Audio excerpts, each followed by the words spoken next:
Thank you very much. Thank you, Minnesota. This is a great state. We are going to win this state in a very short period of time. Thank you. This feels like the day before the election. So we have 20,000 plus people inside. We just set a new record.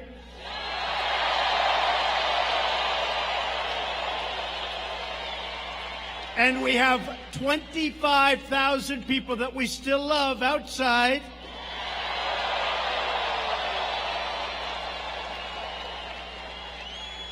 And close to 100,000 people wanted to come tonight. Thank you all. This is great. This is great. Thank you. I want to thank our great Vice President, Mike Pence, and Karen Pence for being here tonight. It is great to be back in the Twin Cities with the freedom-loving American patriots who make our country run. You know that. You know it. For the next 13 months, think of that. It seems like yesterday. For the next 13 months, we are going to fight with all of our heart and soul, and we are going to win the great state of Minnesota in 2020.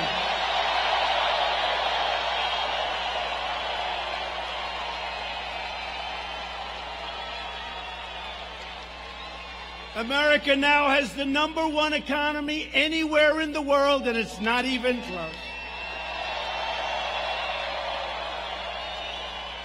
You know, I'm dealing with China right now. They're in Washington. We're going to see if we make a deal. But they want to make it. We're going to determine whether or not we want to make it. But they've been very nice. And today I got a call from one of the top representatives. He said, "Congratulations, Mr. President, on having a truly great economy." That's pretty nice.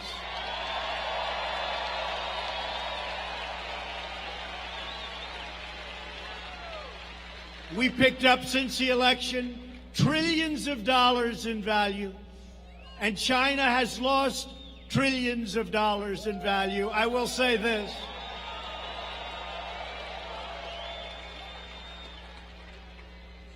If our opponent had won that election, you know what would have happened? Right now, China would become it would be the #1 economy anywhere in the world, and right now I can tell you they're not even close.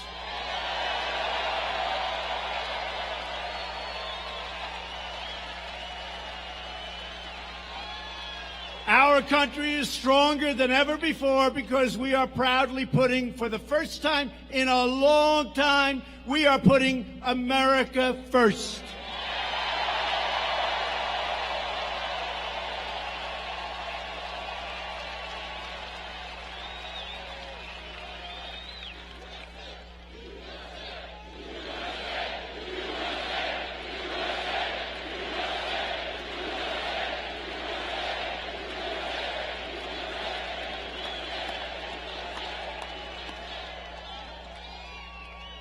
And I have to say, there are a lot of very beautiful red T-shirts in the audience.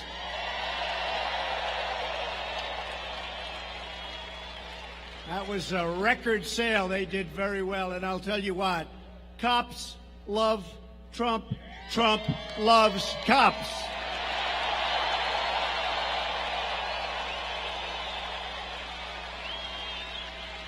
Our bold pursuit of this pro-American agenda has enraged, and you know what's happened? It's enraged the failed ruling class in Washington. Not easy to get them out, but we're doing it slowly but surely. These corrupt politicians and the radical leftists got rich bleeding America dry, and they knew that my election would finally end their pillaging and looting of our country. And that's what they were doing. And that's what they continue to try and do. That is why from day one, the wretched Washington swamp has been trying to nullify the results of a truly great and democratic election, the election of 2016. They're trying. They're not getting very far. They want to erase your vote like it never existed. They want to erase your voice, and they want to erase your future. But they will fail because in America, the people rule again.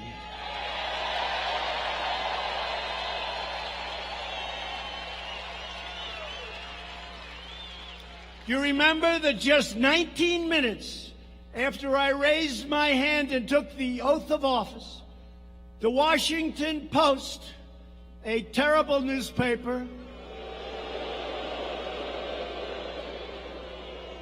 that doesn't know how to write the truth, published a story, and in this case, they might have gotten it pretty correct.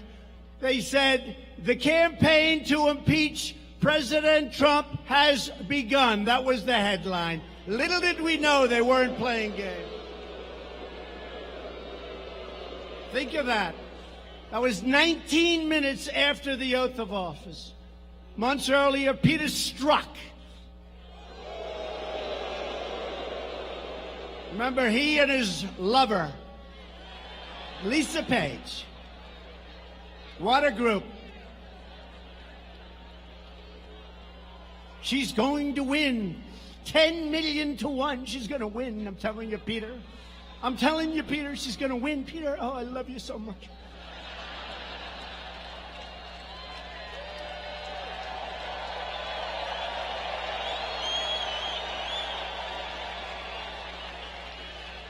I love you, Peter. I love you too, Lisa. Lisa, I love you. Lisa. Lisa. Oh, God, I love you, Lisa. And if she doesn't win, Lisa, we've got an insurance policy, Lisa. We'll get that son of a bitch out. We got an insurance policy. And we're living through the insurance policy. That's what it is. The phony Russia hoax. Lisa, I love you. Now, the do-nothing Democrat con artists and scammers are getting desperate. 13 months, they got to move fast because they're not beating us at the polls, and they know it, despite the phony polls that you see all the time. They're phony polls. You know, polls are no different. Remember, I always used to talk about polls? I know polls very well. Polls are no different than crooked writers. They're crooked polls. They're crooked polls. No different. Well, that's a lot of media. Look back there. That's a lot of media.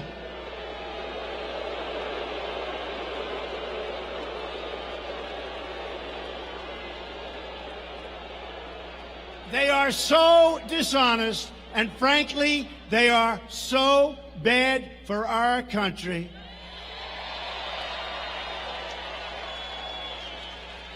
They are so bad. And they could be so good for our country. They could be so good. And maybe they'll change, and maybe they won't. I've been waiting for a long time. You know, after I won the last election, I said, you know, finally, it's okay. Finally, I'll get some great press. They got worse. They got worse. I said, finally, we're going to get, I said to the First Lady, darling, we're going to finally get respect. We're going to finally get media and press coverage that's going to be great. Look at what we've done. And I'm telling you, they did. They got worse. And they know they cannot win. You understand. Well, if you didn't understand, honestly, there's no way anybody could win. Because you'd believe them. If you believe them, there's no way anybody could win, because it's like 94%. I can do the greatest things in history, and they'll make them bad to very bad. And if I do a neutral, something neutral, it worked out okay, not great, not bad. It's like, give them the electric chair. That was terrible. Right? No, this is the worst. These people and the Democrats, they're partners. It's a partnership.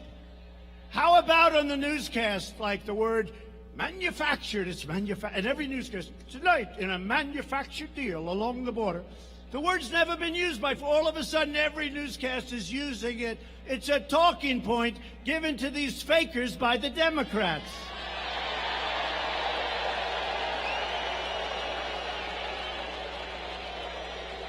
So they know they can't win the 2020 election.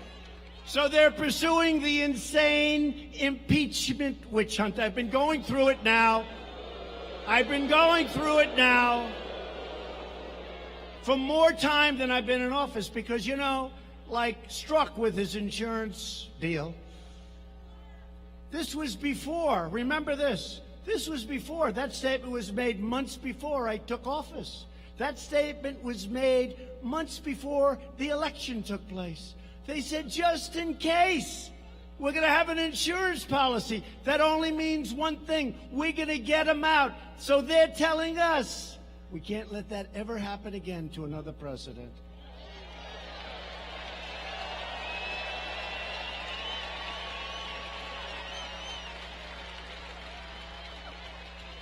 And Rush Limbaugh, Sean Hannity, a lot of people.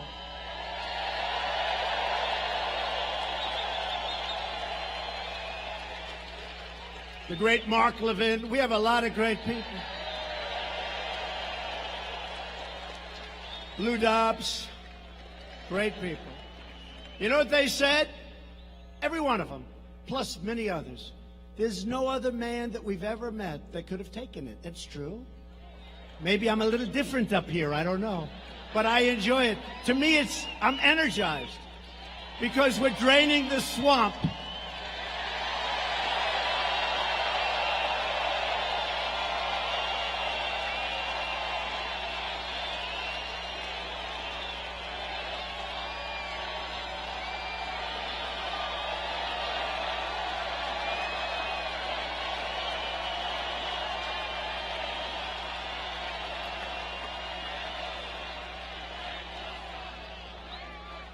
The Democrats' brazen attempt to overthrow our government will produce a backlash at the ballot box, the likes of which they have never, ever seen before in the history of this country.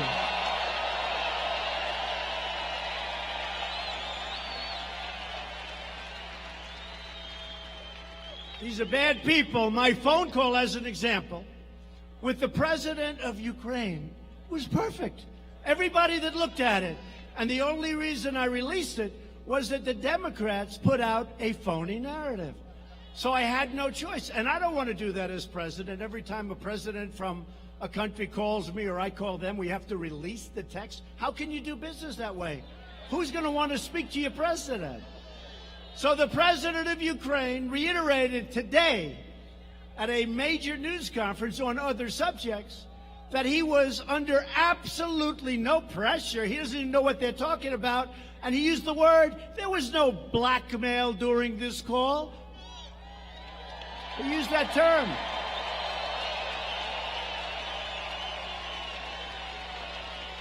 So in theory, that should be the end of it. Think of it. A president of the United States who's made our economy with a lot of help from all of you, frankly, but from Mike and from some of our great senators and some of our great people that we have with us. We made this the strongest economy in our history. We've rebuilt our military. We're taking care of health care like nobody's been able to do. What we've done is incredible. And by the way, we're protecting your Second Amendment. If you don't have me, your Second Amendment is gone.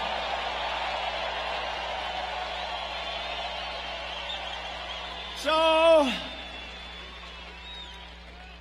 we have the greatest economy, the greatest military. We've rebuilt our military, $2.5 trillion, because when I took it over, it was a mess. And what do they want to do? Let's impeach our president, right? I don't think so. I think we're going to have a turnout the likes of which we've never seen in the history of our country.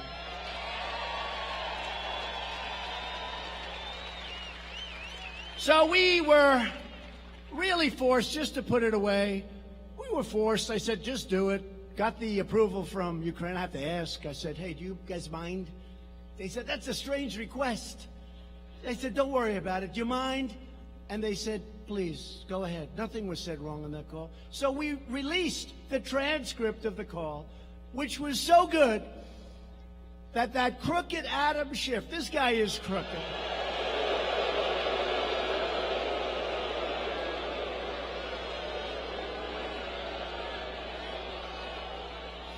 He had to make up a fake conversation that never happened, and he delivered it to the United States Congress and the American people. It was a total fraud. And then Nancy Pelosi said, oh, I think the president said that.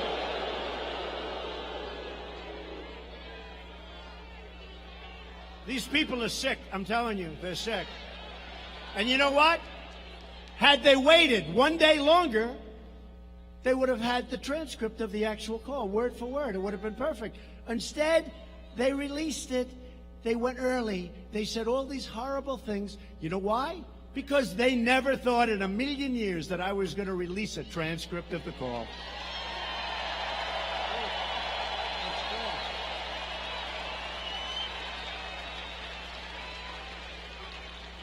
So Nancy Pelosi, upon hearing a false story from a whistleblower that had no clue what was going on in that call, or somebody gave her very bad advice, but also hearing it from Shifty Schiff. Nancy Pelosi said a day before seeing the transcript of the call with the Ukrainian president, we've got to impeach him. We've got to impeach him. Right? And then she saw the call and she said to her people, what the hell? Nobody ever told me this was the call. But she keeps going anyway because the press is fake and they play right into their hands.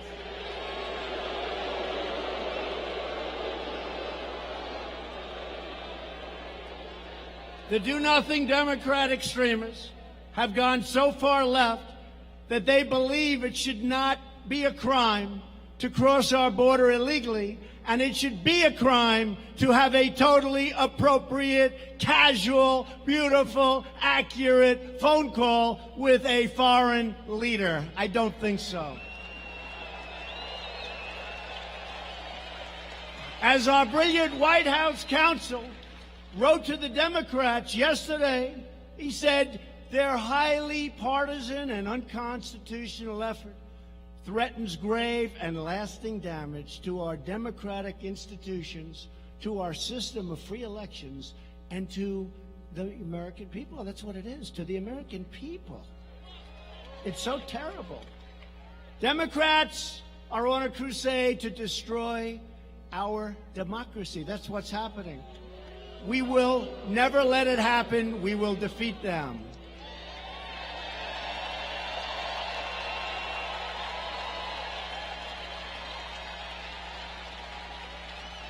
I mean, look at their debates. These people are crazy. They want to spend $99 trillion to redo buildings all over the United States. I said, what about China? What about Russia? What about India? What about all these other countries where that stuff is just flowing out? It's all right. Let him give you the answer. Man, did the cops act fast. He's already gone.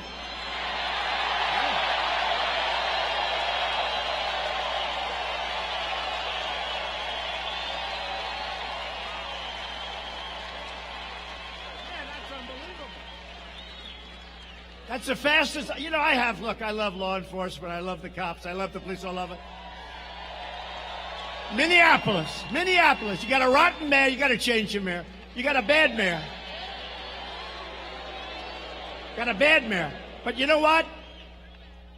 The police, I've done this a lot, and every once in a while who have very little disturbance. It's really, actually, is there any place where we could have more fun than at a Trump rally?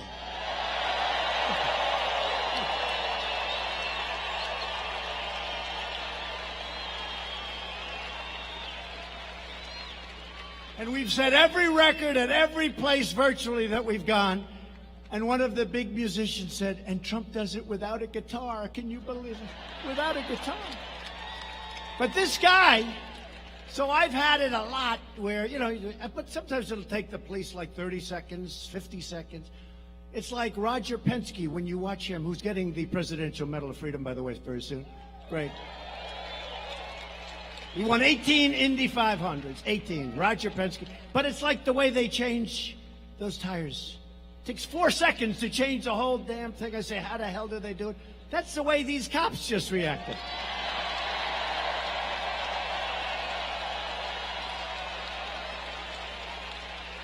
That was a record. I think it was a record. I've had good service, but I've never had anything like that. I look up, the guy is already gone. We love you with the red shirts. So now the Democrats are making a pathetic bid to save Sleepy Joe. Sleepy Joe Biden. And you know what? I'd love to run against him, to be honest. Anybody like that, if you can't beat him in a debate, you got a big problem, folks. Big. You can't beat him in a debate, you can't be president. Because what are you going to do against President Xi and Kim Jong-un? You can't beat Sleepy Joe. And now we're going to meet with Kim Jong-un. I don't think so.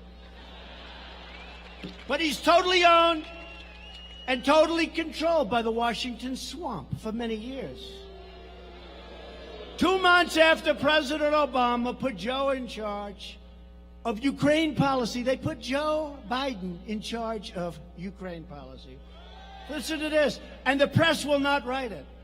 They say, in totally unsubstantiated charges, every time they talk about him, President Trump has said that his son walked away with a fortune. Now, you know that's a totally unsubstantiated charge. Really? It's not unsubstantiated, it's fact. Joe's son, Hunter, got thrown out of the Navy, and then he became a genius on Wall Street in about 2 days. By the way, whatever happened to Hunter? Where the hell is he?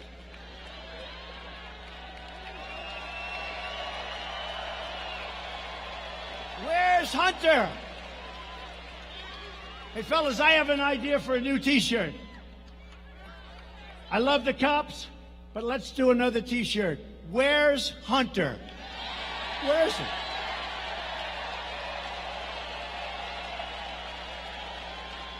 Here's Hunter being examined by Sleepy Eyes Chuck Todd or some of these people. Hunter, it's so great that you're here, sir. Hunter, I know they're giving you approximately $168,000 a month. I hear they paid you a big check of $3 million. I just want to speak on behalf of NBC, who's absolutely one of the worst. I just want to tell you, Hunter, I just want to tell you, I couldn't be happier for you and your family. And I know you don't know anything about energy, and I know it's an energy company, but I think they made a great deal, Hunter. And then they fly to China. And I'm dealing with people right now, they're tough as hell, those Chinese negotiators. And Hunter, who's not too smart, Hunter, he goes in, he has a meeting, he walks out in his fund with $1.5 billion, with a B, $1.5 billion.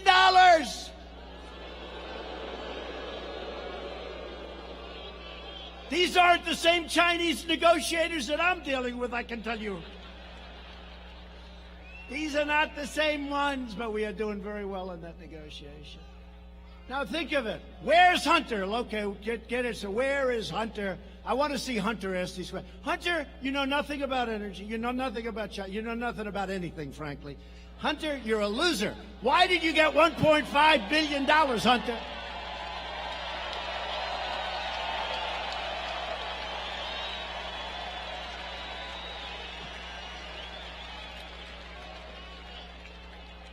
And your father was never considered smart.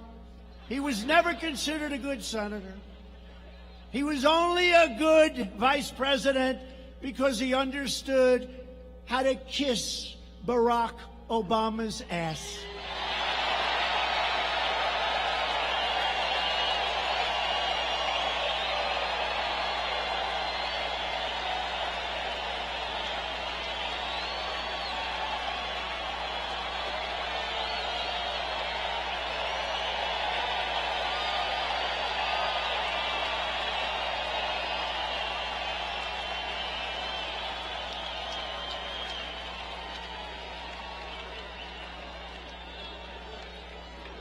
True.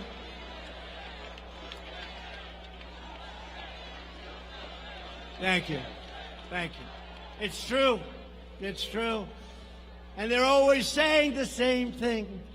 Yeah, he got $1.5 billion. We admit it. They admit it. There's nothing. But always that same thing.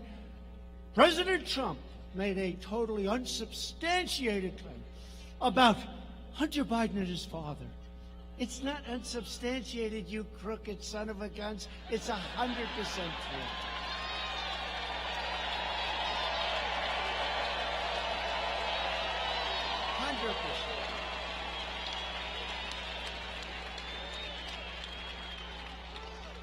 Even the smart guys on Wall Street, and I know all of them, they are smart. They've never seen anything like that one before. I've called them. Does that ever happen? Never happens. Guy walks in, no experience, no nothing. Walks out with $1.5 billion.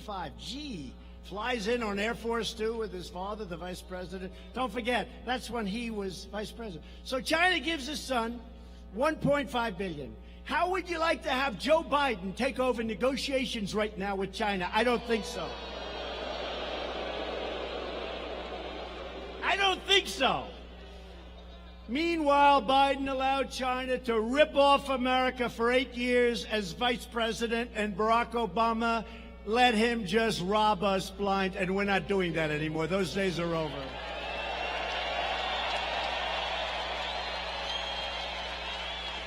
The Bidens got rich, and that is substantiated, while America got robbed. That's what happened. Sleepy Joe and his friends sold out America. They didn't have tough negotiations. I look at these trade deals, and I say, who the hell could have done this? If you had no business instinct, no business ability, if you had nothing, if you're dumb as hell, you wouldn't make these deals. They're so bad. I say, who made these deals? Who made these deals? But we're ripping them all up and redoing them, and they're going to be very good. Wait till you see what happens.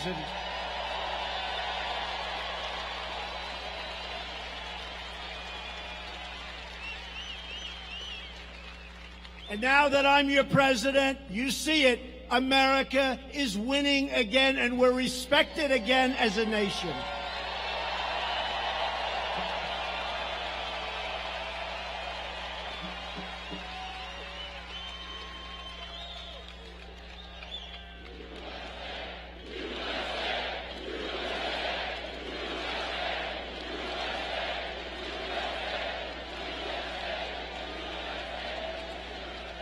And in a brand new report just came out as I'm walking on the stage. Hard to believe, actually. It turns out that Joe Biden was vice president. He worked with the so-called whistleblower.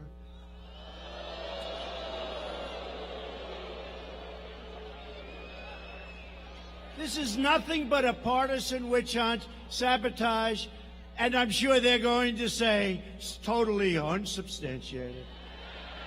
But one of them wrote the story. Congratulations, by the way. That's very nice. That's really good. That's the way you should do it. Good, good, good. In the twisted worldview of Democrats and the media, it's okay for politicians to ship our jobs to foreign countries, flood our communities with drugs and crime, and enrich themselves at America's expense. Their treachery is allowed because they go along with the rigged Washington game, and it is far more rigged. When I ran, I thought it was rigged, but this is crazy what's happening.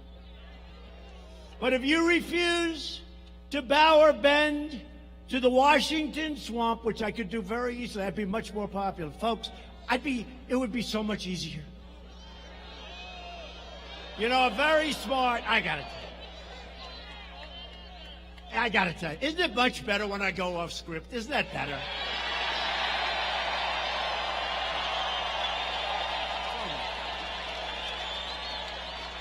So much better. It's just.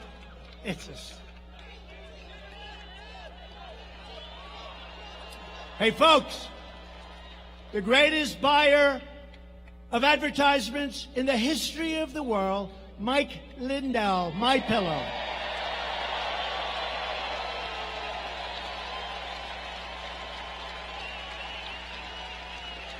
I have never seen so many ads. I think he's the greatest ad negotiator in history. And I told him, I said, would you do me a favor? All the money we spend in these political campaigns, if I gave some of that money to Mike, I think it would have ads every single minute of every single show. I never saw so many. Anyway, but the lawless political establishment will try to frame you. They'll persecute you. They'll swear and just swear up and down that they're telling the truth. When Nancy Pelosi was on television the other day, I have to say, I was very proud of George Stephanopoulos. I was very proud. It's not often. She said, no, Shifty Schiff told the truth when he said that. Stephanopoulos said, no, wait a minute. No, it wasn't the truth. It was a false statement. No, it was the truth. He said no, and then she really believes it. So she's either got one of two problems. She's either really stupid, okay, or she's really lost it, or maybe there's a certain dishonesty in there someplace. But they smear you. They spy on you. And they target your friends, your family, your staff for harassment, for abuse, for destruction. I came down to Washington with incredible people. We won a great political campaign. They were bright-eyed and bushy-tailed. We know that's a nice phrase. They came down. They were happy. They wanted to turn the country around. They wanted to do great things. All of a sudden, they get summoned and they get subpoenaed by Robert Mueller. How good was he as a witness? Not too good. And by people that were, I call them the 13 angry Democrats that turned into 18 angry Democrats. It was disgraceful. So people that were going down, sir, what is this? I look, oh, wow, that's a subpoena. What the hell is this? They took people, I really mean this, they took people that were full of life and energy and vigor. We had just won the greatest campaign in the history of American politics. It's true. It's true. And they destroyed their lives. They destroyed their lives. They went home.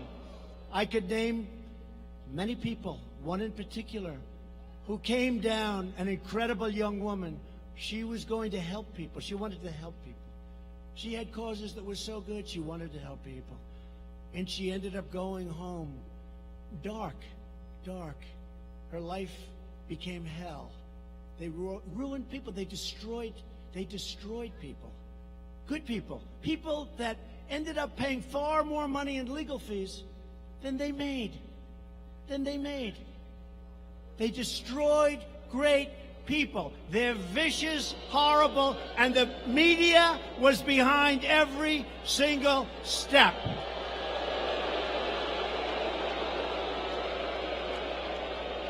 They destroyed so many lives. And they're continuing to do it. And it's a disgrace. When all of their ludicrous hoaxes have been exposed as frauds, these sinister fakers then try to impeach you for daring to call out their own corruption. There's nothing like the dirty political establishment. And I have to tell you, this is, a friend of mine, very smart, brilliant guy. He's with me about 2 weeks ago. We just got rid of the Russia hoax, and then a week later, the Ukraine hoax starts. I had a week of I can think about everything perfect, it's so beautiful. And he said, President, I said, call me Donald. You've called me Donald for 35 years. I will. Thank you, Donald. I've lost all my friends because they're all scared to talk, honestly, I'm the president. They can't talk to me anymore. It's like they're afraid. They respect the office. It's true. They say, President, I say, do me a favor, Richard. You've called me Donald for 35 years. Call me Donald, please. I want somebody to call me Donald.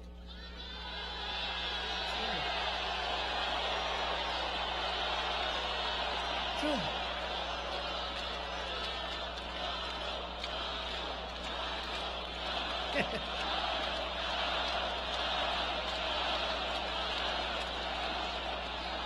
He said to me, I just told him, call me. He said, President, I can't do it, he said. So I says, President, you've been here now for, think of it, almost 3 years. Can you believe we're here 3 years? It's we.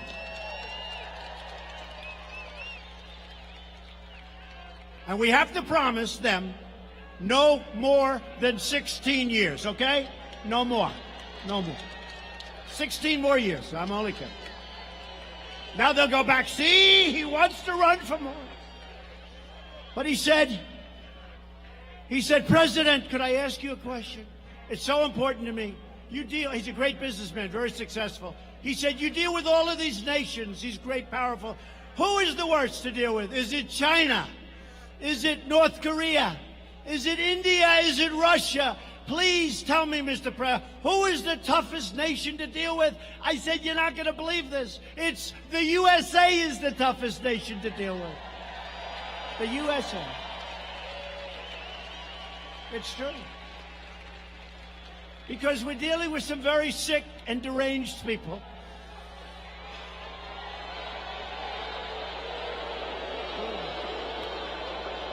There's nothing that the dirty political establishment hates more than a president that they cannot intimidate, own, and control. They're trying to stop me because they know that I don't answer to them, I answer to you. It's true.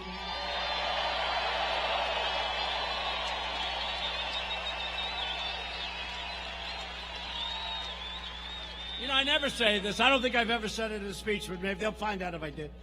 Then they'll give me Pinocchio's. He said it before, but I don't know if I ever said it. But you know, I make, as president, about $450,000, right? I give it away. No, wait. I don't care. I never hear anything. Can you imagine if I didn't? I give it away to, you can only give it. You can't keep it. You can't actually make a gift. You can give it to your different agencies. So I can give it to health, I can give it to transportation, I can give it to military, but I give it away all the time. Now, and if I ever did, but it's $450. If somebody stays from, let's say, a Middle East country in one of my hotels, and we charge him $392.53 for staying, and I never heard of the guy, and I don't want to hear about him. They say Trump is getting rich off our nation. I lose billions being president. I don't care. It's nice to be rich, I guess. But I lose billions. If somebody rents a room someplace and they pay me 2 months in rent or hotel fees, I never heard of the people. I never know who they are. They say emoluments. Nobody ever heard of the word emolument before. Emoluments. It's the craziest thing I've ever seen. I tell you, it's cost me billions of dollars to be president. It really has. And at some point, I'll probably have to prove that, and I look forward to doing it. It's very easy. It's very easy. And there is nothing that makes me happier than making that decision to run and win and straighten out the mess that these people have created.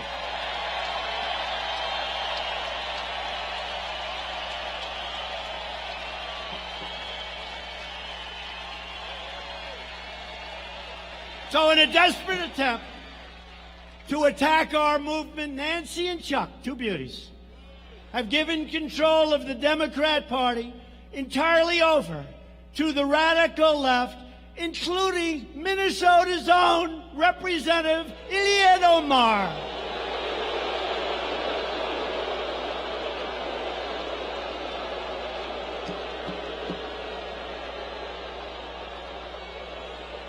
You know, I know you people. I know you people. I know the people of Minnesota. And I want to tell you, And I also, at the same time, it's both a question and a statement. How the hell did that ever happen? How did it happen? How did it happen? Congresswoman Omar is an America-hating socialist. She minimized the September 11th attack on our homeland, where far more than 3,000 people died, saying some people did something. Big deal. Some people did something. She pleaded for compassion for ISIS recruits right here in Minnesota. Omar laughed that Americans speak of Al-Qaeda. Remember that tape? Speak of Al-Qaeda. But when we say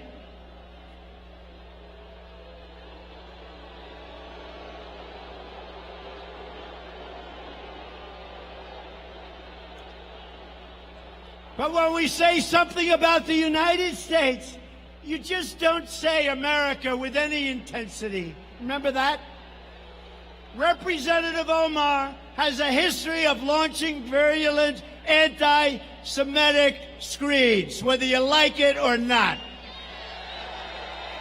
She said the U.S. support for Israel is all about the Benjamins.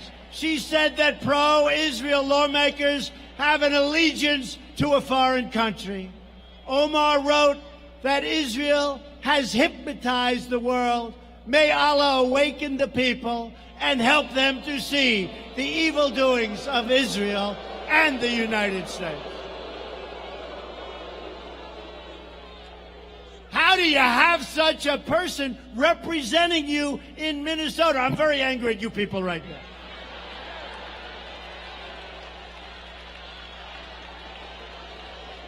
She is a disgrace to our country, and she is one of the big reasons that I'm going to win and the Republican Party is going to win Minnesota in 13 months.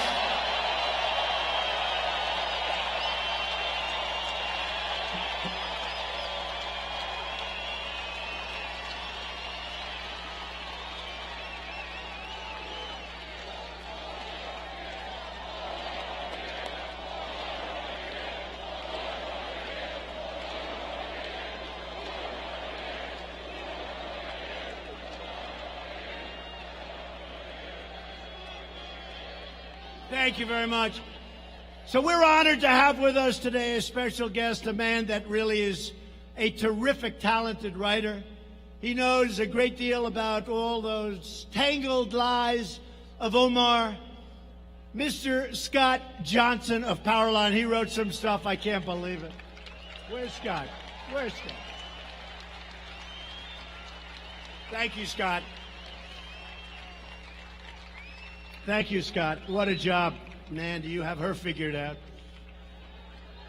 The only problem is, Scott, it's incredible talent, much more talented than most of these people that you heard about. The problem is they never pick it up. They don't want to pick it up. But we pick it up, Scott, and the people get it, and we thank you for your great reporting. Thank you. Thank you very much. As Scott reported, everything about Omar is a fraud, including her name. Scott reports his sources told him that, quote, Omar's legal husband was Omar's brother and that she had married him for fraudulent purposes. You mean like coming into the United States, maybe? And as Scott says, we have seen a plethora of congressional scandals in our history, yet we have never seen scandals like Omar's in Congress, and nothing gets done about it. I hope that some of you people are looking, because what AOC has gotten away with campaign financing, and what I call it AOC plus 3, that's what it is, and Omar is one of the 3. What AOC has gotten away with all of that money that she used for her personal self with campaign finance is worse, and nothing happens to them, but it happens to you, and it's not fair. The fact is, we're in a struggle for the survival of democracy in America. The only message these radical socialists and extremists will understand is a crushing defeat on November 3rd, 2020.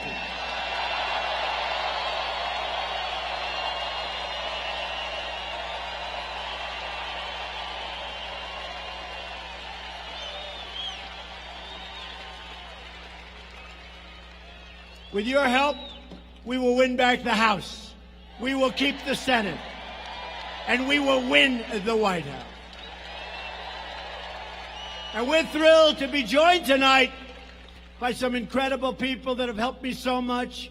One of your tremendous, talented, tough Congressman, Tom Emmer. Tom.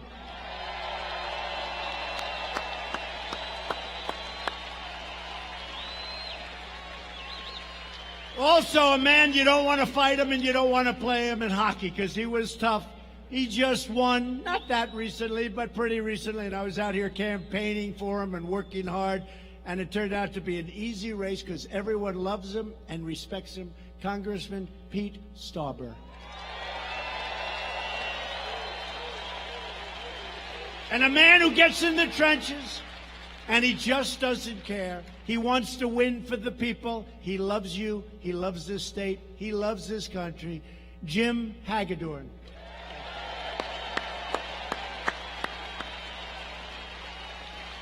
And a great friend of mine with his incredible family. He's a friend. He's smart. I guess you'd say he's brilliant.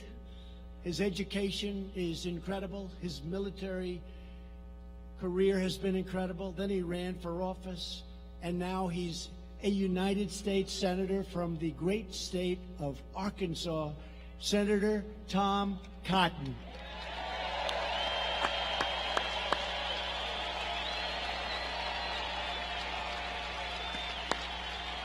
Great guy. And Minnesota Senate Majority Leader Paul Gazelka. Paul. Thank you, Paul. Minnesota GOP Chairwoman Jennifer Carnahan. She's been incredible.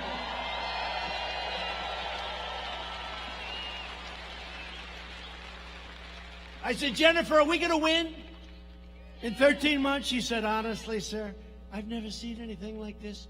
It's going to be easy. Don't ever say. Just assume we're like 2 points behind, okay? 2 points behind. You never, ever, please. You always just assume you're a little behind. But we're going to win this state by so much that people are going to be shocked. And plenty of other states. You know, we had a rally 3 weeks ago in New Mexico. And New Mexico is a hard state for Republicans, hasn't been one in a long time also. And we had receptivity that was unbelievable. The audience was 40% Hispanic, where we're doing great.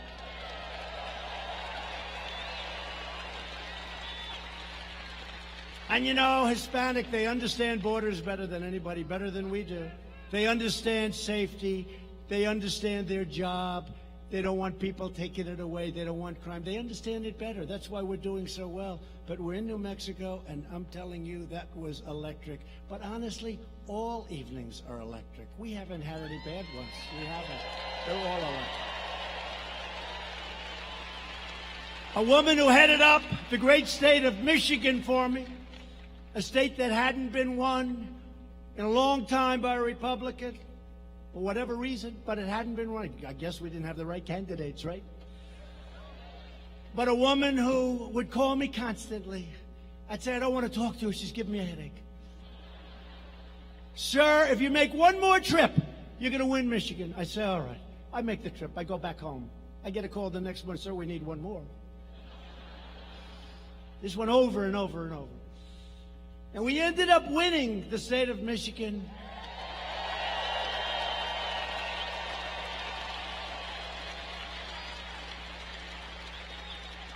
And I said, who the hell was that woman that kept bugging me to go back to Michigan and speak just one more time every week? One more time, sir. And her name is Ronna McDaniel. She's fantastic, and she's the head of the RNC.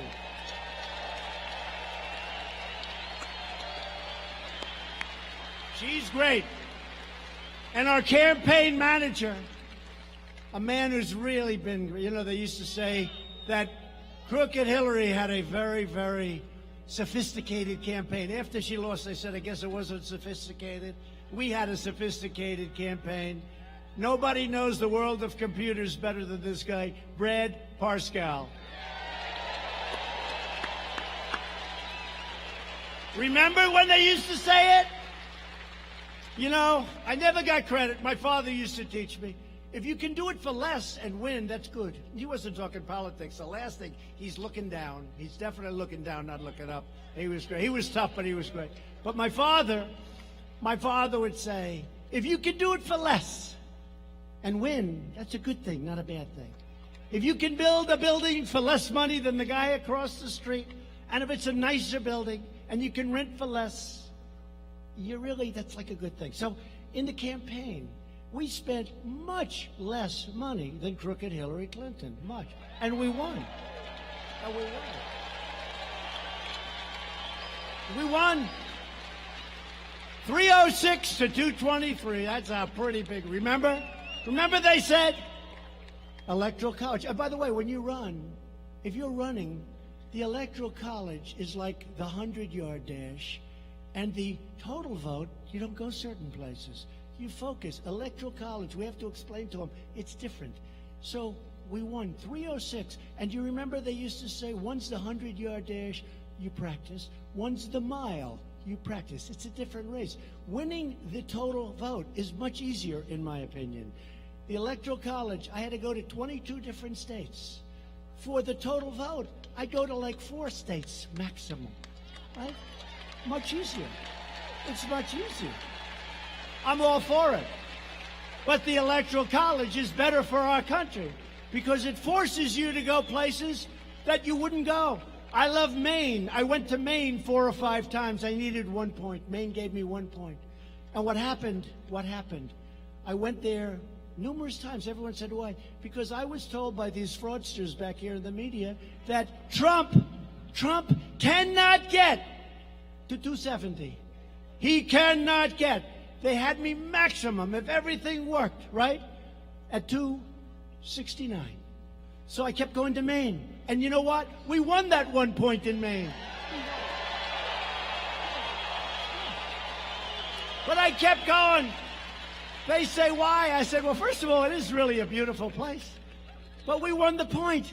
But they said he cannot get to 270. I heard this for months and months. I had such a headache. Almost as bad as listening to Mike's damn commercials about those pillows. Maybe I need one of those pillows to cure my headache. Does it cure headaches? I think so. But here's the thing. So they said he cannot get to 270. In other words, you can't win. You don't get to 270. It's over. You can't win, right? He cannot do it. There's no way of doing it. And they were right. I got to 306.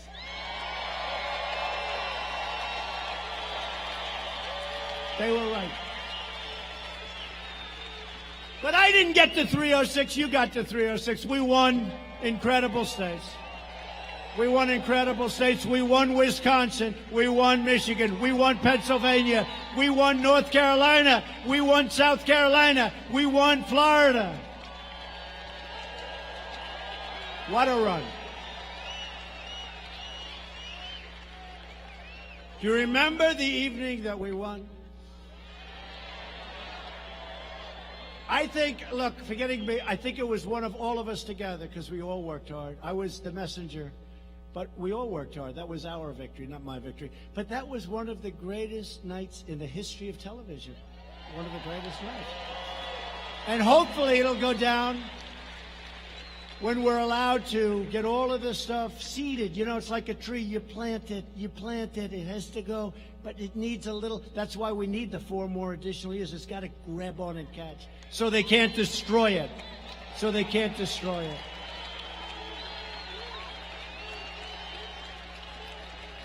But I think it'll go down, and I hope it's going to go down as one of the greatest evenings in the history of this country, because it's never happened anything like that before. And these guys don't even question it. They just sit back and say, I guess he's right about that.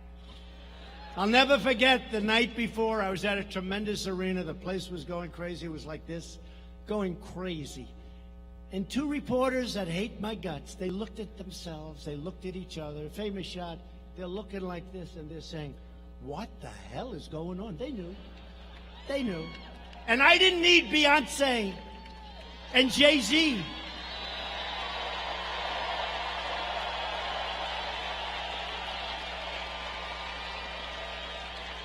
And I didn't need little Bruce Springsteen and all of these people. They got all these people. They'd come in because you couldn't get a crowd. They'd come in, they'd sing, they got Bruce Springsteen. Okay? He'd do about 2 songs and leave. What happens is they leave, and then everyone leaves with them. And she's still speaking in front of the same lousy crowd. It's craziest thing I've ever seen.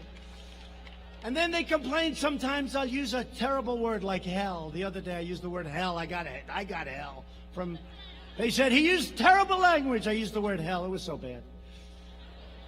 But you got to hear Jay-Z, the words he was using. He was using the F word all over the place. And then the next day they say, I use bad language. The word hell is a terrible word. These people are sick.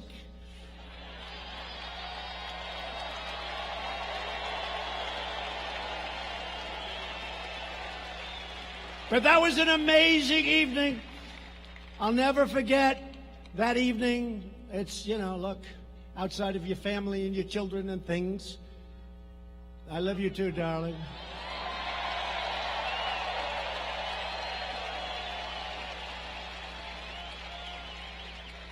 It was one of the highest rated evenings in the history of television. You add up all those networks. Remember the woman crying? Oh, my God.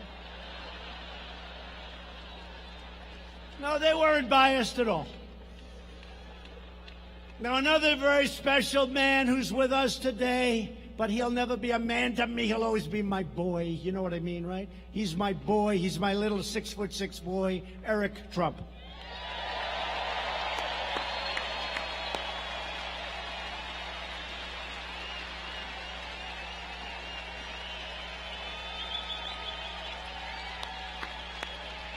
And the parents understand that, right?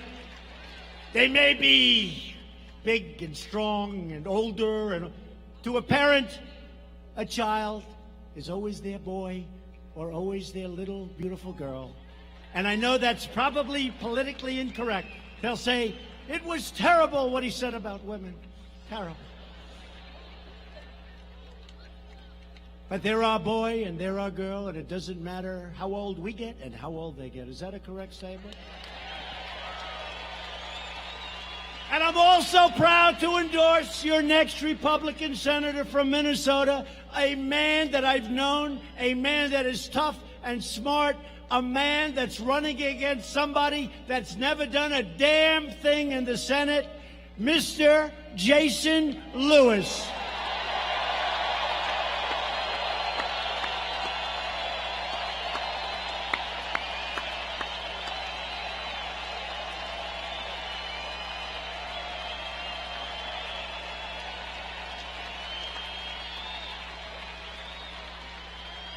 And Jason did a great job in Congress. Congressman Lewis, thank you very much. And thank you for putting up with all of this stuff, because I'll tell you, it's going to be nasty. It's going to be nasty. They're going to make up stories about you. They're going to say things that's going to want to make your wife say, why did I marry this guy?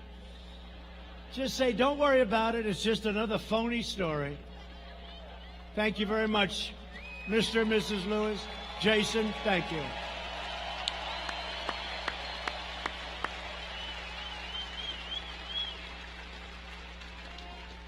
And Jason, they can't say that about Tom Cotton. He's too perfect, this guy. He can't say it. They can't say it about you, Tom. Anyway, good luck, Jason. Do well.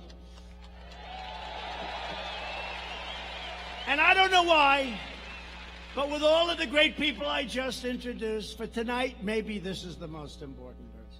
Because I turned on a very good show in the morning, Fox and Friends. They treat us great. I just want fairness. What a great group. Ainsley and Steve. And by the way, Brian's gotten a lot better, right? Brian was a 7, and he's getting close to 10 territory. And Steve has been so great, and Ainsley is just incredible. And sometimes Pete Hegseth gets on there for the weekend. And how good does Jesse Waters do? How good? Just some really great people. And again, Tucker's been very good, I have to say. He's been good. Smart. He's been great. Tucker. And the legendary Sean Hannity. Great. Number one show. Sean's got the number 1 show. And Laura Ingraham was knocking him out of the park. Laura.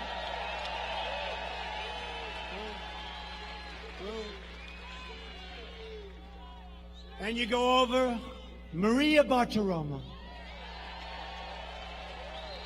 And the great Lou Dobbs. How good are they? Lou Dobbs. And many more. And many more. How about Greg? Greg used to hate me. Now he's good. Oh, we can't forget Judge Janine.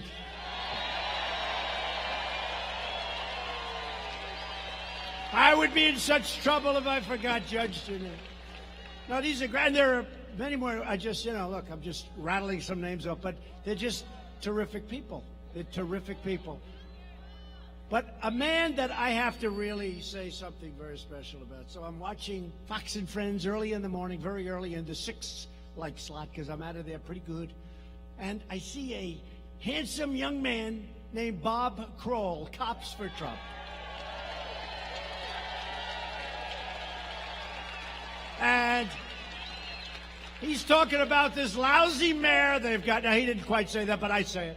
He's talking about this lousy mayor that won't let the cops, the police, the law enforcement. My father always used to say, son, he meant it too, never say cops. It's disrespectful. Say police officer. I say, okay, Bob. But honestly, the truth is, with time, I love you guys, whether you're cops, police officers, law enforcement, I'll call you whatever you want. It doesn't matter.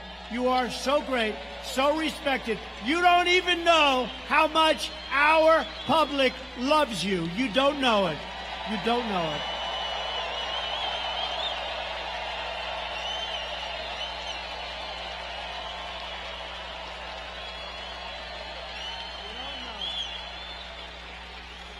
But I see this guy, and I don't know if he's done a lot of television before, but he was very effective and very good. And he was saying how the police aren't being allowed to take care of this rally. And yet with President Obama and Bush and all these people, they were, fine. Everybody comes, they fall asleep at a rally. But they weren't allowed to do the job for us, and they went wild. So what I want to do,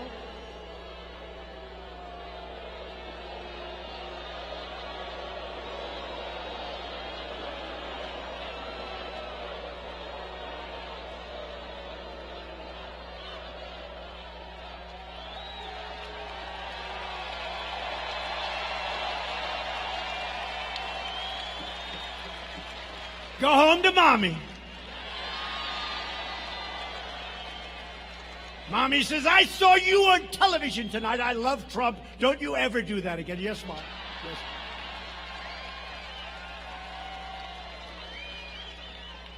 But the job he did before the election, I came right here to Minnesota, and I pledged to address this really important issue. And it's the issue of law enforcement. And when I saw this man, this great gentleman on television, pouring out his guts, pouring out his heart, I don't know him. He knows I've been good to law enforcement. He knows I've been good to, as my father would say, the police. He knows I love the cops. He knows that. And so does everyone else. I mean, it's so many shirts, so many red shirts, and there are plenty of people here without the red shirts.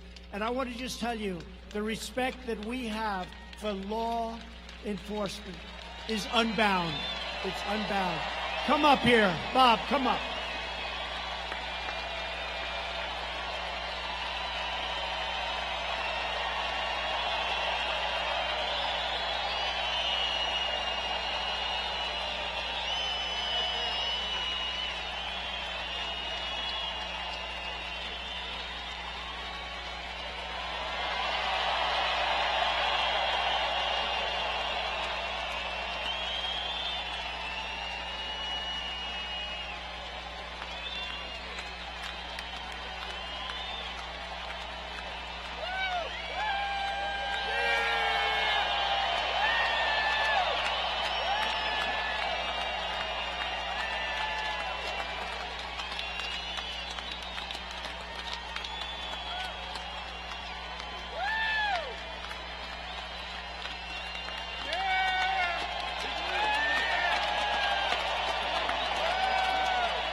What can I say after that?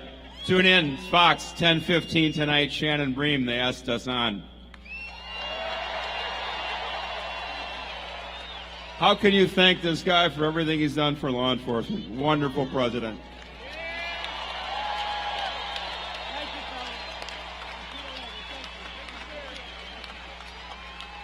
Thank you very much. Thank you. Great people. Thank you.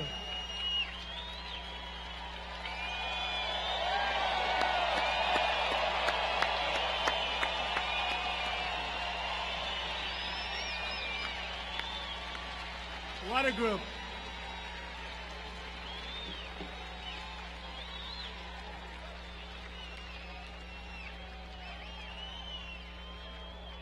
I think your very weak mayor made a mistake when he took them on.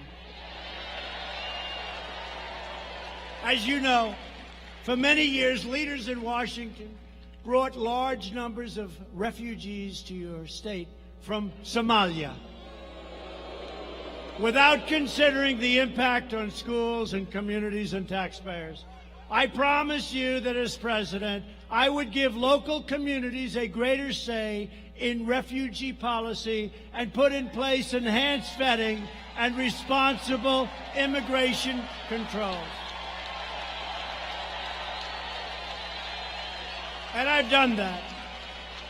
Since coming into office, I have reduced refugee resettlement by 85%. And as you know, maybe especially in Minnesota, I kept another promise. I issued an executive action making clear that no refugees will be resettled in any city or any state without the express written consent of that city or that state. So speak to your mayor.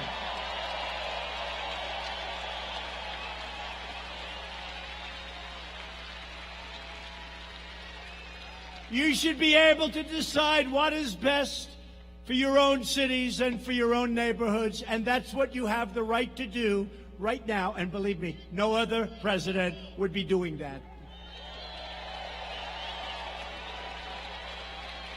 If Democrats were ever to seize power, they would open the floodgates to unvetted, uncontrolled migration at levels you have never seen before. You think you have it bad now? You would never have seen anything like what they want to do. But in the Trump administration, we will always protect American families first, and that has not been done in Minnesota.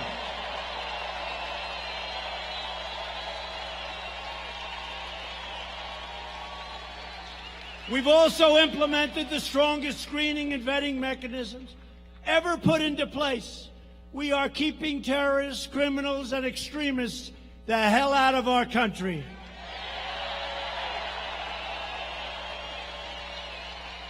And I want to thank the country of Mexico.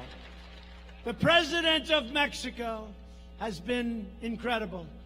We have now 27,000 Mexican soldiers. They're great and they're tough, and they are now protecting our border, and those numbers have gone down like this.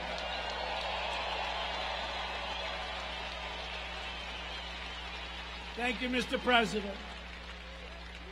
We will not make the mistakes made in European countries that allow a violent ideology to take root in our country, on our shores. We're not going to allow it to happen.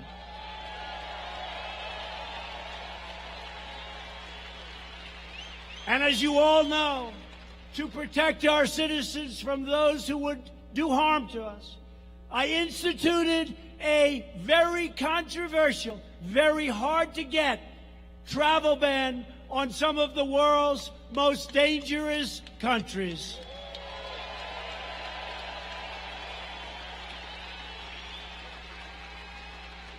And the other day, one of the fake news reporters in the back said they were talking about the travel ban, and they said, well, you know, the president has lost in court.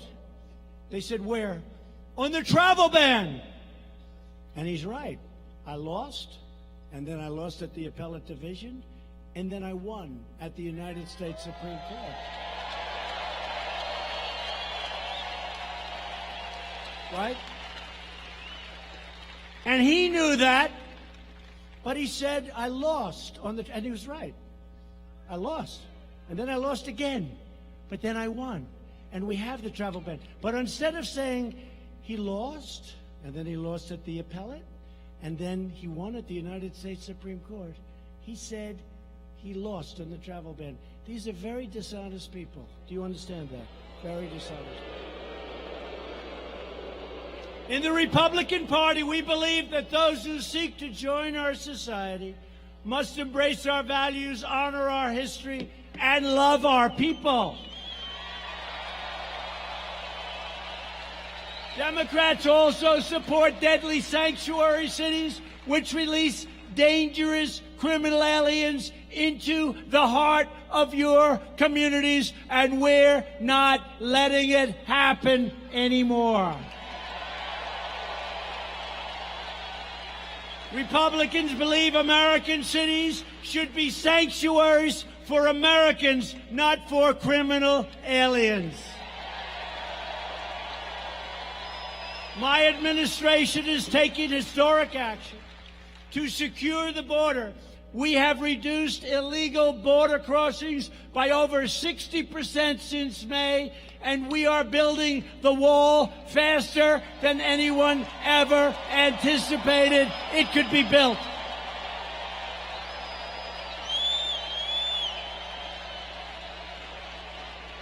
And this is a serious wall. You've all seen it.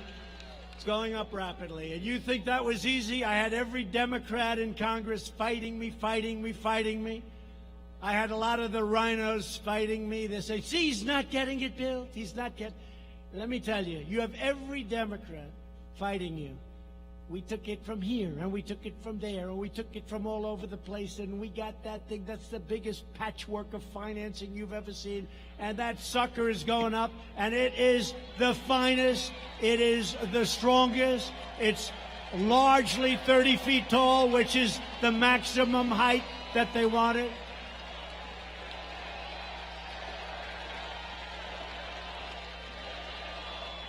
I went to the Border Patrol, and I sat down with 15 representatives of the Border Patrol. And I said, what do you want? What's your ideal? I actually said, I want to give you the Rolls Royce. And they killed me for that. They said, it's not an American-made product. They happen to be right. No, they're right about that one. They're actually right there, Tom. But I said, I want to give you the Rolls Royce of walls. Tell me. And they told me everything. And then we built some alternative walls. We built all different types. We built about 7 of them. And then we had climbers come in. The one that worked the best was the one we're building. It also, unfortunately, the bad news, it's also the most expensive, but we got it for the right price. We got it for the right price.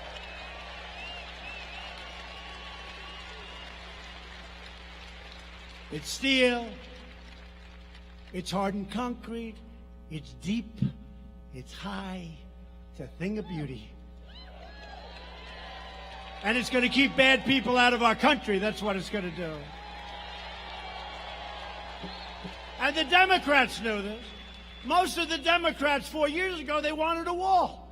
Now all of a sudden, they don't want a wall. You know why they don't want a wall? Because I want it. It's the only reason. And I just thought of it, you know, like a year ago. I said, man, this could have been so much easier. All I had to do is say, we don't want a wall, and they would have given me all the financing I wanted for the wall. What was I thinking? We're not going to build a wall, and they would have forced me to build it. I would have. Under this administration, we are also ending the endless wars. We have to do it, folks. We have to do it. We have totally defeated the ISIS caliphate, and I did that in rather quick time, if you remember. Because we have the greatest fighting machine now. When I came in, it was totally depleted. We have great generals. We have great war fighters. And they did it so fast. I flew to Iraq. I met with the generals, right? I met with the generals. I said, I hear it's going to take a year to 2 years. Sir, we could do it in 2 weeks. I said, what? They don't let us fight, sir. They don't let us fight. We want to fight. They don't let us fight. I said, I let you fight. I said, how come if they say it's going to take anywhere from a year to 2 years, you say you can do it so quickly? He said, sir, we're going to hit him from the front. We're going to hit him from the back. We're going to hit him from the sides, from underground, from overground. We're going to hit the hell out of him. And they did. And we won very quickly. But from now on, we want to fight where it is to the benefit of the United States of America, not to the benefit of other countries. And we will only fight to win. We're only going to fight to win. We don't fight to win. We don't fight to win. The Turks have been fighting with the Kurds for 2 centuries. And Turkey, as you know, is a NATO ally. But I've been rough on them. We've defeated 100% of that ISIS caliphate and no longer have any troops in the area. We don't have any troops. The troops have been pulled out, where Turkey is carrying out now a very tough campaign against the Kurds. Get them out.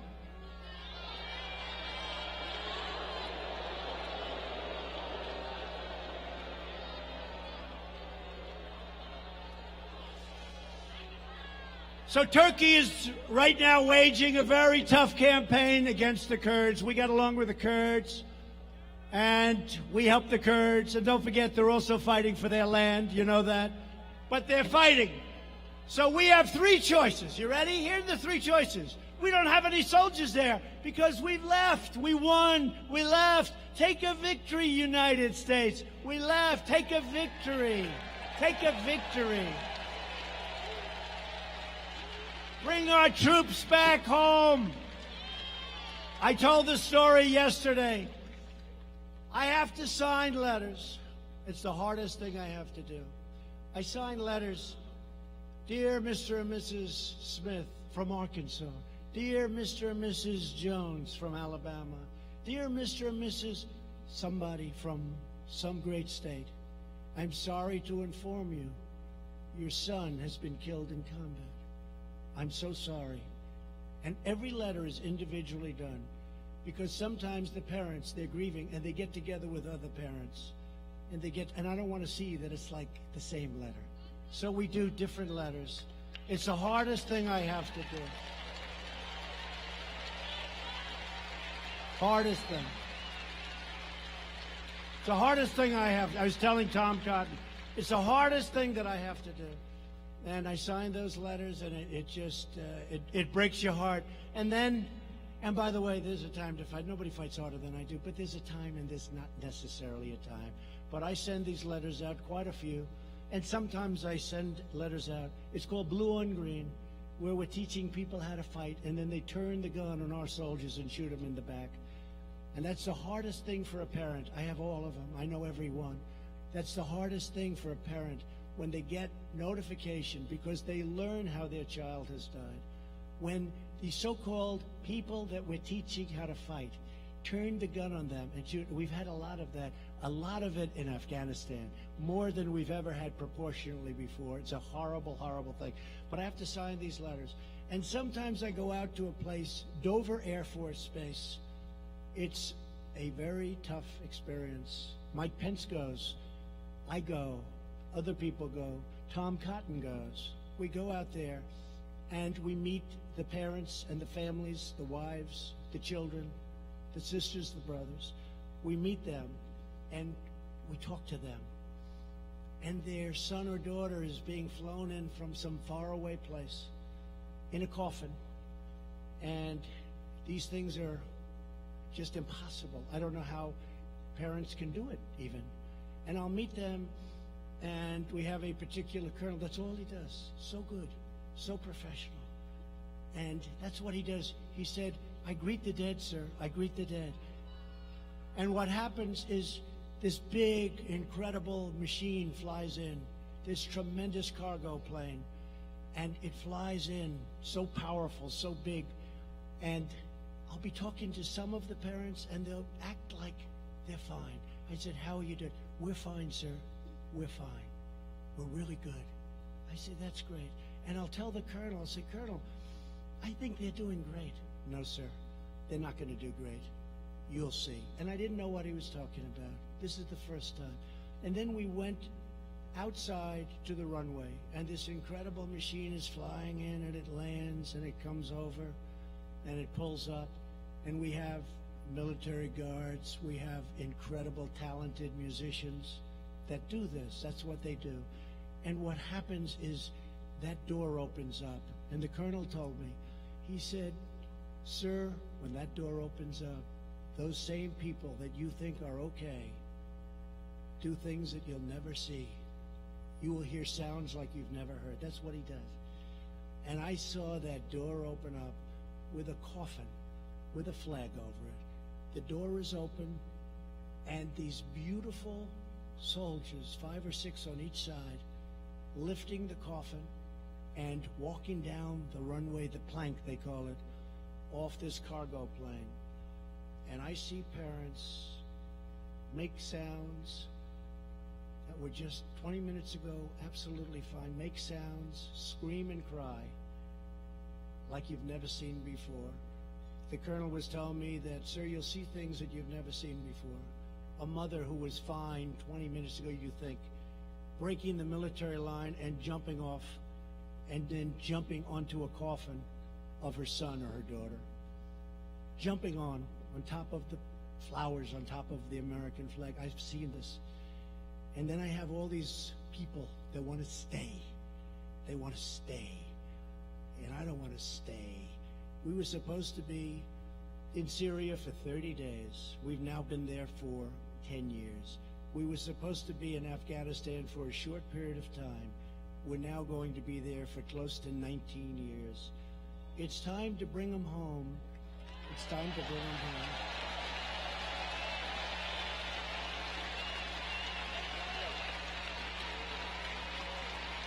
It's true. Time to bring them home.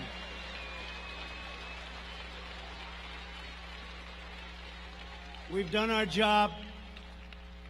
We've defeated everyone that we're supposed to defeat. And now we are policing. We are now policing. That's what we're doing. We're policing. And that, as I said, no more respect for the police, but these are military people, and those are police. But we are now policing. We're not fighting, we're policing. And you know what? After all of these years, and one other story, and I have to tell you, I go to Walter Reed on Friday, and I do it quite often. I gave out 5 Purple Hearts, and I meet people that are so beautiful, so amazing. I met 5 warriors, and one was so badly hurt with a loss of arms and a leg. Another one, they're just very, very devastated. But these are great, great people. And I gave out the Purple Heart, and I see the parents, and I have to say, Walter Reed, I want to just say the doctors there, the job they do. You know, you hear so many complaints about the doctors and about the vets and the vets care, and nobody's done better. We got choice for the vets. We did things for the vets that nobody thought would be possible.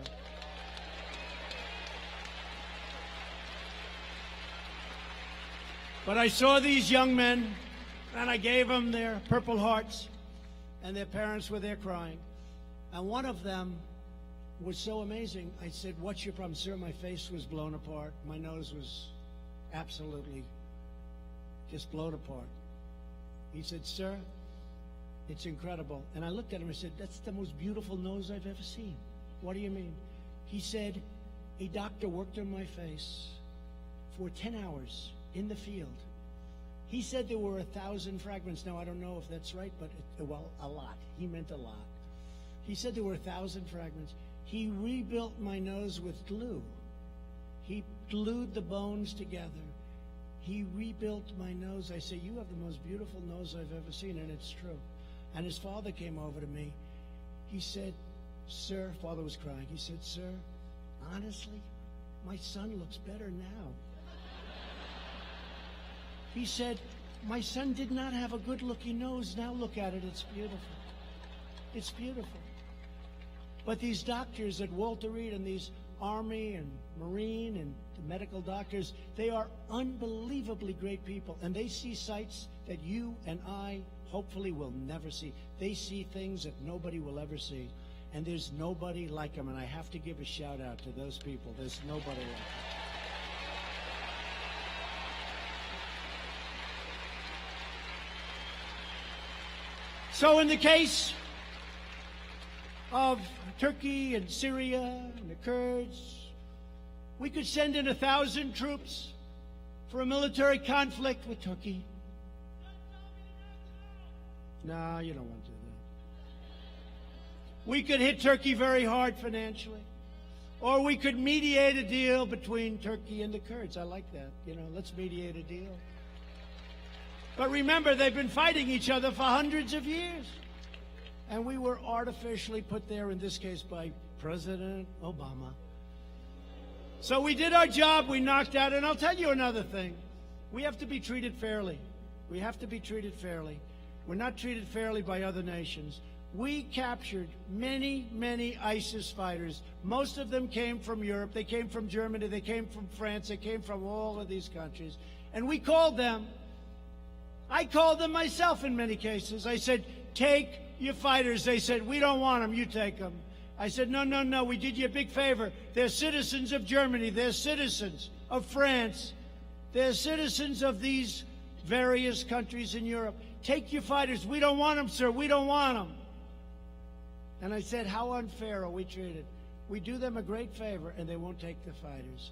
So we're doing some things that are pretty amazing. And every once in a while, you have to change course and do what you have to do. The United States has spent $8 trillion in the Middle East. We've lost thousands of brave soldiers and tens of thousands of terribly wounded people, great people. Their lives will never be the same. These wars produced only chaos and bloodshed. And all of the blood and treasure we sacrificed made the Middle East it's less safe, it's less stable, and it's less secure. And I say it all the time. The single greatest mistake our country made in its history was going into the quicksand of the Middle East. We spent $8 trillion and lost thousands of lives. And by the way, the other side, we can talk about that, lost millions of lives. What did we do? So we're going to pull them out, and we're pulling people out, and we're trying to make good deals, and we're going to bring our soldiers back home, and we may need them for something else, and they'll be ready. Previous administrations lust for regime change and also put historic Christian communities in vastly more danger than they were before we started. They are some of the biggest victims of these power vacuums and reckless foreign adventures. The Christians. And we work hard with the Christians. We have tremendous evangelical support. We work hard with the Christians. So we're slowly getting out of the Middle East. We're doing it carefully. And we're rebuilding our military like we have never rebuilt our military before.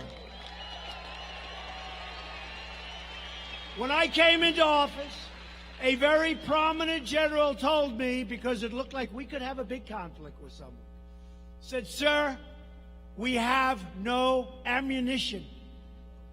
We had old planes. We had planes that were so old they didn't fly. We had people going to the desert, the plane graveyards, airplane graveyards, picking up parts. I never want to hear a president of the United States hear those words again.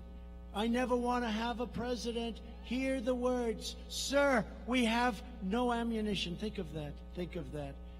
Now, thanks to more than $2.5 trillion worth of investment in our military, we have more ammunition, more missiles, more rockets, more tanks, more fighter jets, and more of everything else than we've ever had before. And we have no choice. You look around the world and we have no choice, unfortunately. And the Democrats want to dismantle our military. After years of building up other countries, we are finally building up our country. That's what we have to do.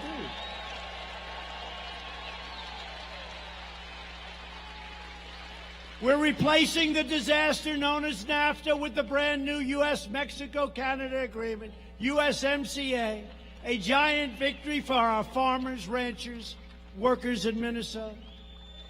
Congress should pass USMCA immediately. We hope that Nancy Pelosi can start thinking about passing some legislation instead of thinking about nonsense.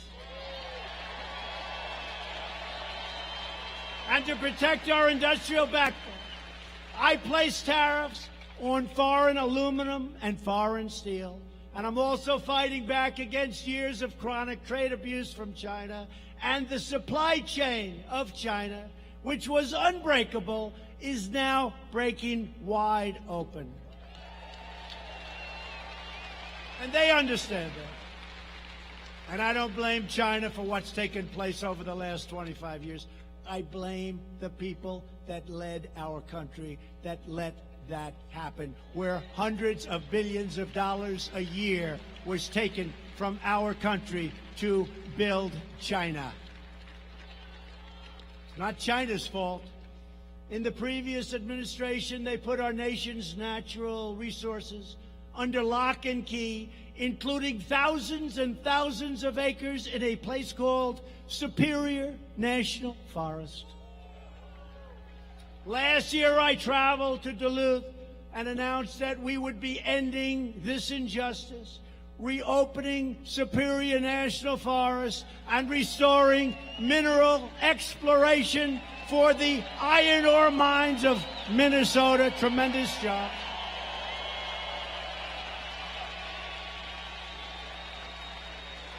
And now the Iron Range is back in business.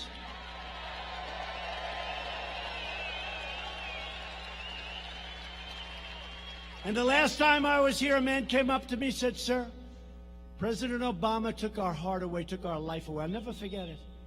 A man, strong guy, had tears in his eyes. He said, "You gave us back our life because they took it away from him. We gave it back." Best iron ore there is anywhere. My administration is also fighting the Democrat socialist health care agenda that would obliterate Medicare. Republicans will protect Medicare, and we will always protect patients with pre-existing conditions. And for those of you that have private health care, health insurance, 180 million people, they are going to end it, obliterate it, and most people are thrilled with it. We are going to leave it. You're going to have your plan the way you want it. And there's no plan like those. Virtually every top Democrat also now supports late-term abortion, ripping babies straight from the mother's womb right up to the moment of birth. And that is why I've asked Congress to prohibit extreme late-term abortion, because Republicans believe that every child is a sacred gift from God.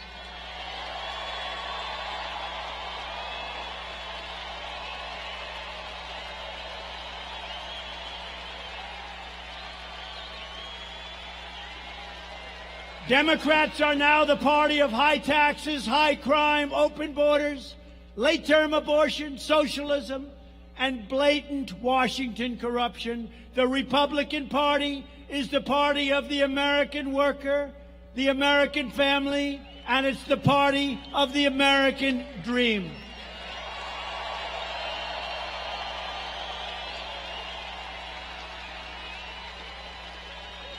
For years you watched as your politicians apologized for America. You remember that? T, I'm sorry. I'm so sorry.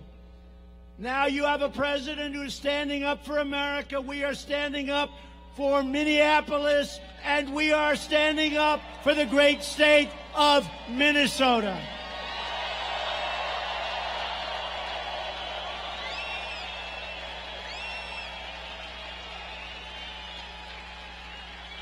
We begin this political campaign with the best record, the best results, the best agenda, and the only positive vision for America. We begin this campaign with, right now, almost 3 years of perhaps the most successful administration in the history of our country.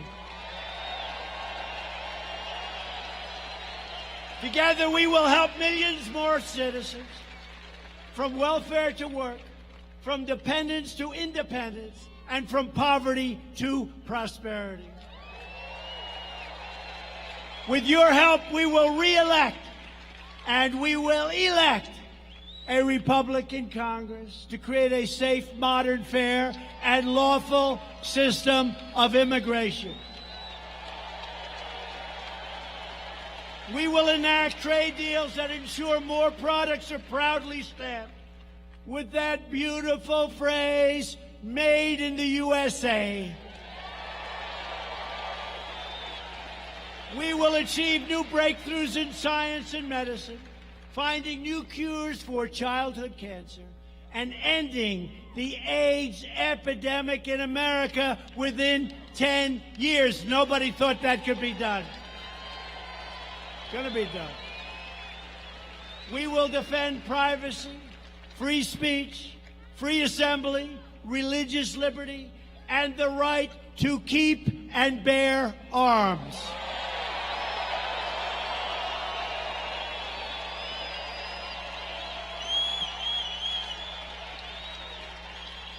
And above all, we will never stop fighting for the values that bind us together as one America.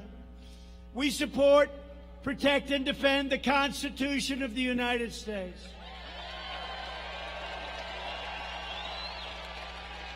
We stand with the incredible heroes of law enforcement. We believe in the dignity of work and the sanctity of life. We believe that children should be taught to love our country, honor our history, and always respect our great American flag.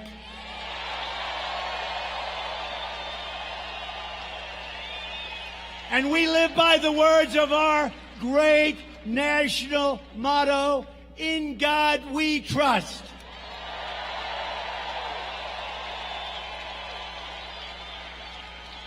We stand on the shoulders of American patriots who built this country into the greatest nation ever to exist in history.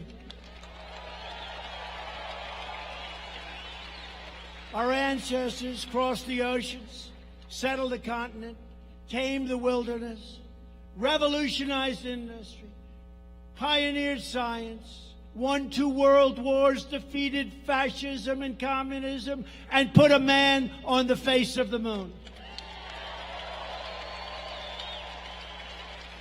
Proud citizens like the people of Minnesota helped build this country, and together we are taking back our country. We are returning power to you, the American people. With your help, your devotion, your drive, we are going to keep on working, we are going to keep on fighting, and we are going to keep on winning, winning, winning, winning.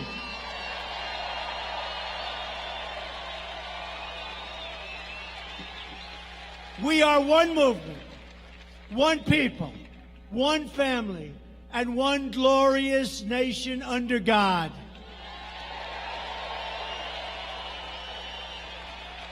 America is thriving like never before.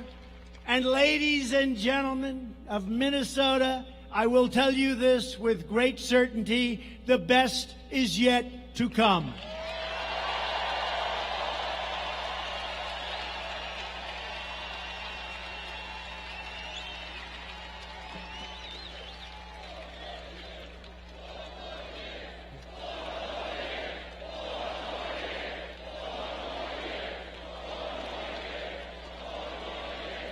Thank you very much.